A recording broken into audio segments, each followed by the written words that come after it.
नार्वेकरांनी शोकग्रस्त असताना ज्या मराठीत चुका केल्या त्याच्यावरून राज्यभरात संताप व्यक्त केला जातोय. राज ठाकरेंनी पण टीका केली आहे. हे बघा काही माणसाच्या बोलण्यामध्ये काही चुका होत असतात.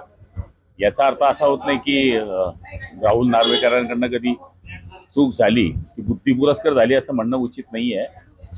बोलताना माणूस एखाद्या वेळेस बोबडी वळते, एखाद्या वेळेस बोलता येत नाही, एखाद्या वेळेस शब्द सुचत नाही आणि हे काय रोज होतं असं नाही आहे. आता इतके दिवस झालेले अध्यक्ष आहेत, पहिल्या वेळेस त्यांच्याकडे या गोष्टी झालेल्या आहेत आणि त्याच्यामध्ये काही पूर्वकट आहे. महाराष्ट्राला बदनाम करायचा हा जो इश्यू केला जातो हा चुकीचा आहे. रिक्षावाल्यांना जसं मारतो तसं नार्वेकरांना मारलं पाहिजे का असं संजय राऊतांनी टीका केली. संजय राऊतांच्या बाबतीत बोलणंच उचित नाही आहे. आता सध्या ते बरकटलेलं माणूस कसा असतो तसा त्यांचा आत्मा बरकटतोय. राज ठाकरे म्हणतात की मराठीला एक प्रकारे श्रद्धांजलीच वाहिली अशा पद्धतीने वाचन करून नार्वेकरांनी.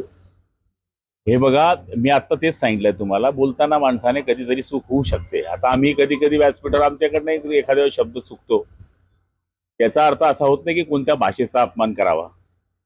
आणि जर झाली असेल चूक, ती लक्षात आणून दिली, ती गोष्ट मान्य करतो. पण त्यांनी बुद्धी पुरस्कार केली हे आरोप चुकीचे आहे. त्यांनी दिलगिरी पण व्यक्त प्रिंटिंग केली. मिस्टेक झाली बुवा असं म्हणणं आहे. नार्वेकरांनी दिलगिरी व्यक्त केली.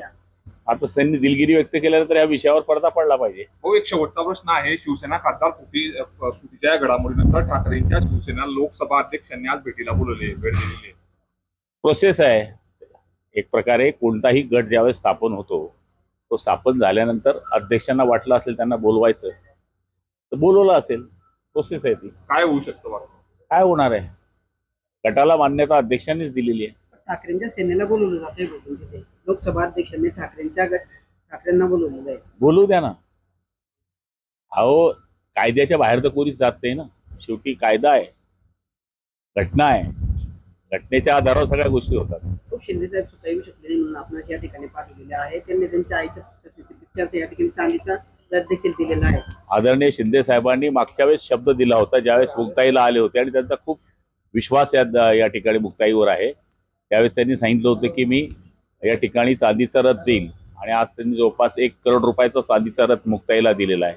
ती दिंडी जाते, त्यामुळे आम्ही जिल्ह्याचे 3 मंत्री महोदय आणि आमदार महोदय दिंडीचं प्रस्थान करण्याकरता या ठिकाणी जातो. काय साखर मागणारे बोलताय? सुरू झालंय पाणी, तेच मागणार होतो. चलो.